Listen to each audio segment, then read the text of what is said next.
The marriage of art and the fourth dimension is one of the most fascinating and transformative stories in the history of modern culture.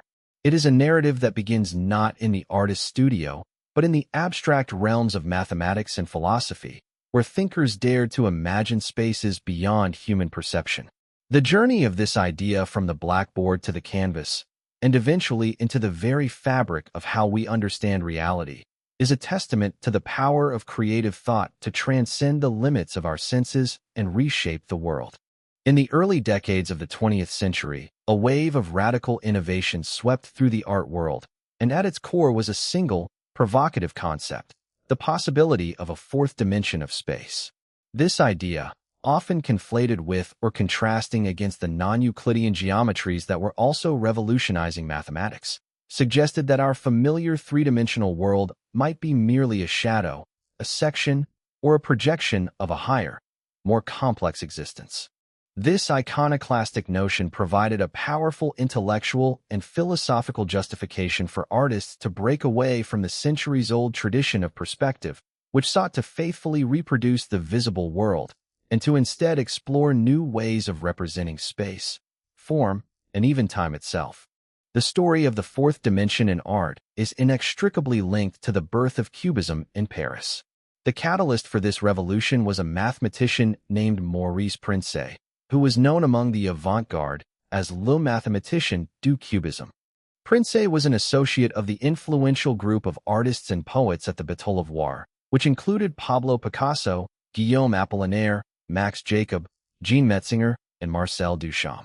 He is credited with introducing the groundbreaking work of the mathematician Henri Poincaré and, more specifically, the concept of the fourth dimension to these artists. In particular, Princet introduced Picasso to Esprit Joffret's trait élémentaire de géométrie à quatre dimensions, elementary treatise on the geometry of four dimensions, from 1903. This book was a popularization of Poincaré's ideas, which described complex four-dimensional shapes like hypercubes and projected them onto two-dimensional pages. For artists who were already seeking to move beyond the limitations of traditional, single-point perspective, this was a revelation. It offered a scientific and mathematical framework for the fragmentation and multiple perspectives that were becoming central to Cubist practice. Picasso's monumental portrait of Daniel Henry Kahnweiler from 1910, which he spent many months shaping, is often cited as a key work that demonstrates the influence of this new way of thinking. Its analytical deconstruction of the subject and its simultaneous views from multiple angles bear a distinct resemblance to Joffret's diagrams and represent a decisive shift from his earlier, more Fauvist work. The influence of the fourth dimension on Cubist theory was not just implicit in the paintings. It was explicitly articulated by the movement's key figures. The first major treatise on Cubism, Du Cubisme, written by the painters Jean Metzinger and Albert Gleizes and published in 1912, directly references this new intellectual context. In it, they declared that if one were to relate the space of Cubist painters to geometry, one would have to refer it to the non-Euclidean mathematicians. We should have to study, at some length, certain of Riemann's theorems. This was a bold and conscious alignment of the new art with the new science, positioning Cubism as a visual exploration of a reality that was not limited to the immediate, perspectival view of the world. Even the American artist Max Weber, who was associated with the early avant-garde in New York, articulated this in a 1910 article for Alfred Stieglitz's camera work, titled, In the Fourth Dimension from a Plastic Point of View. Weber defined the fourth dimension in plastic art as the consciousness of a great and overwhelming sense of space magnitude in all directions at one time, and is brought into existence through the three known measurements. This was not a mathematical definition, but an artistic one, describing a sensation of total spatial awareness that transcended the single viewpoint of the observer. Another American modernist, Morton Livingston Schoenberg, also wrote about these ideas around the time of the landmark 1913 Armory Show, describing how artists were moving from the rendering of space to designing in space, and ultimately to the harmonic use of what may arbitrarily be called volume, which he defined as design in the fourth dimension. For these artists, the fourth dimension was less a scientific fact to be illustrated and more a conceptual tool for breaking free from artistic convention and expanding the expressive vocabulary of painting. No artist, however, engaged with the fourth dimension with the intellectual rigor and conceptual depth of Marcel Duchamp. Duchamp, who was also a friend of Maurice Princet, studied the new geometries extensively, and the concept became a central, organizing principle for much of his work. For him, the fourth dimension and non-Euclidean geometry were intellectually revolutionary and subversive, providing a perfect framework for his own project of dismantling traditional art. His engagement with the idea was rooted in a simple but powerful analogy. A three-dimensional object casts a two-dimensional shadow. Therefore, by logical extension, a three-dimensional object must itself be the shadow or projection of a four-dimensional object. As Duchamp himself explained in an interview, he used the analogy of a cast shadow. Since I found that one could make a cast shadow from a three-dimensional thing, any object whatsoever, just as the projecting of the sun on the earth makes two dimensions, I thought that, by simple intellectual analogy, the fourth dimension could project an object of three dimensions, or, to put it another way, any three-dimensional object, which we see dispassionately, is a projection of something four-dimensional, something we're not familiar with. This idea was not a sophism, as he modestly called it, but a powerful conceptual engine that drove his most ambitious work. This concept is most famously embodied in Duchamp's magnum opus, The Bride Stripped Bare by Her Bachelors, even, also known as the large glass, 1915 to 1923. Duchamp explicitly intended for the bride, the central figure in the upper half of the work, to be a representation of a four-dimensional being, or at least a projection of one.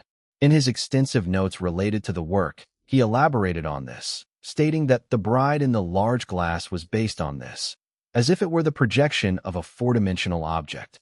He saw the entire large glass as a rehabilitation of perspective, but on a mathematical and conceptual level, where everything was becoming conceptual, that is, it depended on things other than the retina. The work, constructed on two large sheets of glass, is not a painting in the traditional sense, but a machine-like, diagrammatic exploration of desire and the mechanisms of artistic creation. For Duchamp, the fourth dimension, time, was an elusive element that could not be captured by traditional methods. He described the large glass itself as a delay in glass, a tactile sensation that envelopes every side of an object and approaches a tactile sensation of four dimensions. In this view, the act of love itself, as a tactile sublimation, could be felt as a physical interpretation of the fourth dimension. The large glass is thus a three-dimensional slice of a four-dimensional system that we cannot directly see, but which the work makes tangible in its complex, interwoven symbolism. Duchamp's use of the fourth dimension was not just about creating a new aesthetic. It was a philosophical project to challenge the very nature of art and perception, positioning the viewer as an active participant in completing the work's meaning, a process that unfolds in the fourth dimension of time and individual interpretation. While Duchamp's approach was deeply conceptual and rooted in geometry, the broader avant-garde movement also saw the fourth dimension as a gateway to mystical and spiritual experiences. The line between science, philosophy, and occultism was fluid in the early 20th century, and this had a profound impact on how artists understood higher dimensions. Scientific ideas like indimensionality, X-rays, and electromagnetism frequently made their way into the discourse of occultism, where they were reframed as the occult fourth dimension, clairvoyant vision, and thought vibration.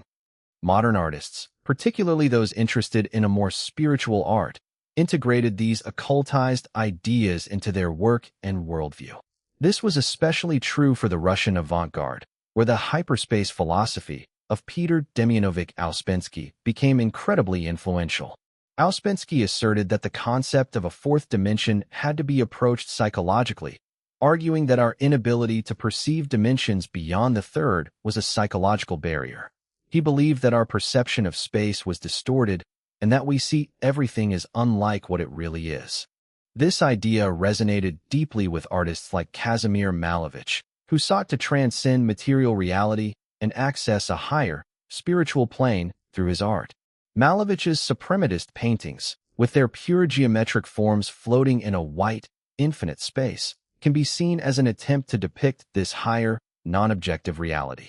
Ouspensky's ideas on the fourth dimension, with its spatial quality and its emphasis on human psychology and perception, are reflected in the motifs of Malevich's work, which attempted to break through the barriers of ordinary perception. The fascination with the fourth dimension was not confined to France and Russia, but was a truly international phenomenon that shaped avant-garde movements across Europe. In Italy, the Futurists, with their obsession with speed, technology, and dynamism, were drawn to the concept of the fourth dimension as a way to represent motion and the simultaneity of experience. In Holland, the artists of De Stijl, or neoplasticism, also grappled with these ideas. Piet Mondrian and Theo van Doesburg, the movement's founders, held differing views on the fourth dimension, a disagreement that would eventually lead to a major schism. Between 1913 and 1915, Mondrian produced paintings like his Pier and Ocean series that employed a spatial interpretation of the fourth dimension. However, by 1917, when he codified his theory of neoplasticism, he had rejected this principle in favor of pure, flat color planes and orthogonal lines. Van Doesburg, on the other hand, maintained an interest in the spatial fourth dimension and later developed his ideas to include the temporal dimension as well. He rejected Mondrian's insistence on stasis and equilibrium, arguing that the modern world of space-time required an art that incorporated movement and dynamism. This fundamental philosophical and artistic difference played a major role in Van Doesburg's departure from De Stijl in 1924. He went on to develop elementalism, which embraced the diagonal and the dynamic concept of expansion and movement, a direct manifestation of the time-space continuum. The artistic revolution sparked by the fourth dimension and non-Euclidean geometry reached a formal crescendo in 1936 with the publication of the Dimensionist Manifesto. Written by the Hungarian poet Charles Tamko Serrato, the manifesto was a grand declaration of a new artistic era that would transcend all the old borders and barriers of the arts. The manifesto outlined how literature was leaving the line and entering the plane, how painting was leaving the plane and entering space, and how sculpture was stepping out of closed, immobile forms. Its ultimate aim was the artistic conquest of four-dimensional space, which to date has been completely art-free. The manifesto was a landmark event, gathering the signatures of an impressive array of international artists, including Jean Arp, Alexander Calder, Robert Delaunay, Sonia Delaunay, Marcel Duchamp, Vasily Kandinsky, Joan Moreau, Laszlo Moholy-Nagy, Ben Nicholson, Francis Picabia, and Enrico Prampolini. The Dimensionist Manifesto was the first attempt to systematize the massive changes that we now call modern art. It signaled that the quest to represent the unseen dimensions of reality was not a fringe interest, but a central, unifying goal of the avant-garde itself. The fourth dimension continued to be a powerful source of inspiration long after the initial avant-garde fervor had subsided. Although the spatial fourth dimension was largely eclipsed by Einstein's theory of relativity and its conceptualization of time as the fourth dimension beginning in the 1920s, it never disappeared from artistic consciousness. The concept enjoyed a significant resurgence in the late 1950s and 1960s, particularly in America. This revival was fueled by a number of factors, including popular literature on the subject by figures like Martin Gardner and the pioneering work of artists and thinkers who had kept the flame alive in the intervening decades. One of the key keepers of the flame was Buckminster Fuller, whose visionary geodesic domes and concepts of energetic synergetic geometry were deeply rooted in a fascination with higher dimensional space. Fuller's work was a direct attempt to create a practical, four-dimensional architecture that could harmonize with the universe's deeper structural principles. The American art scene of the 1960s saw a powerful response to the spatial fourth dimension. The Park Place Gallery Group, an artists' cooperative in New York, became a hub for artists exploring these ideas. Their work, often involving large-scale, geometric, and optically challenging installations, was a direct attempt to create an art that spoke to a new understanding of space. The land artist Robert Smithson also engaged with these concepts, using the vast scale of the Earth itself to challenge traditional notions of sculpture and space, creating works that seemed to extend into a fourth dimension. In a remarkable turn of events, the spatial fourth dimension returned as an even more important theme in contemporary culture in the wake of new developments in physics. The emergence of string theory in the 1980s, which posits a universe with 10 or 11 dimensions, and the parallel rise of computer graphics, which allowed for the first time the visualization of complex higher-dimensional forms, gave the concept a new and potent relevance. Artists like Tony Robbin dedicated their careers to creating four-dimensional art, using computer modeling to generate images of hypercubes and other n-dimensional objects. The work of digital architect Marcos Novak, who explored the idea of cyberspace as a new kind of spatial dimension, shows how the concept has migrated from the canvas to the screen and into the immersive digital environments we inhabit today. Even an artist as closely associated with surrealism as Salvador Dalí found a deep and lasting inspiration in the fourth dimension. Dalí, who had a long-standing interest in science and mathematics, sought to incorporate these ideas into his work as a way to create a nuclear mysticism. In the early 1950s, he began exploring the hypercube, or tesseract, as a subject. In 1954, he painted his monumental crucifixion, Corpus Hypercubus, which depicts Jesus Christ being crucified not on a wooden cross, but on the unfolded net of a hypercube. Dalí proclaimed his intention to paint an explosive, nuclear and hypercubic crucifixion scene, stating, "This picture will be the great metaphysical work of my summer." The Metropolitan Museum of Art describes the painting as a new interpretation of an oft-depicted subject that shows Christ's spiritual triumph over corporeal harm. By placing the most central icon of Western art on a structure that represented a higher, incomprehensible dimension, Dalí was not just making a stylistic choice. He was making a profound theological statement about transcendence, elevating the crucifixion narrative beyond the mundane, three-dimensional world into a higher spiritual and mathematical reality. He returned to the hypercube theme in his 1960 painting, apropos of the treatise on cubic form by Juan de Herrera, which shows a tesseract with the name of the 16th-century Spanish architect and geometer written on its connecting edges. The exploration of the fourth dimension in art has also manifested in more recent architectural and structural projects. In 1971, the Spanish architect Emilio Pérez Piñero designed a revolutionary, foldable system of glass panels for the Dalí Theater Museum in Figueres, Spain. Dalí himself, who was enthusiastic about Piñero's filigree constructions, called the foldable structure the vidriera hypercubica, hypercubic glass, explicitly referencing the fourth dimension. In this architectural context, movement itself became the fourth dimension, a concept that allowed for a dynamic and transformable space. The structure was patented in 1976 as a system of articulated planes, a kind of construction manual for a hypercubic glass. Today, this project continues to inspire, with contemporary architectural seminars using the assembly instructions of Piñero's patents to reinterpret and build the vidriera hypercubica, demonstrating how the fourth dimension can be used as a design tool to create mobile structures and installations. This project beautifully illustrates how the abstract mathematical concept of a hypercube has been translated into a physical, moving reality. Throughout this entire historical arc, from the early Cubists to contemporary digital architects, the fourth dimension in art has been a multifaceted concept. It has been a tool for formal innovation, allowing artists to break free from the constraints of perspective and create new forms of representation. It has been a gateway to the mystical, providing a framework for exploring spiritual, occult, and philosophical ideas that transcend the material world. It has been a conceptual engine, as in the hands of Duchamp, used to deconstruct the very nature of art and perception. And it has been a bridge to science, allowing artists to engage with the most profound and transformative ideas of their time, from non-Euclidean geometry to string theory. In the early 20th century, the concept of a spatial fourth dimension suggested that our three-dimensional world might be a shadow or section of a higher dimensional existence, an iconoclastic idea that encouraged radical innovation across multiple artistic movements. Later, in the wake of Einstein's relativity, the fourth dimension became more closely associated with time, leading artists like Van Doesburg to explore the dynamic concept of space-time.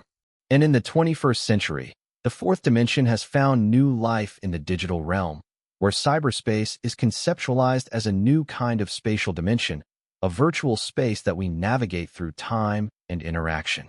The quest to depict the fourth dimension in art is ultimately a quest to expand human consciousness, to see beyond the immediate, the sensory, and the everyday.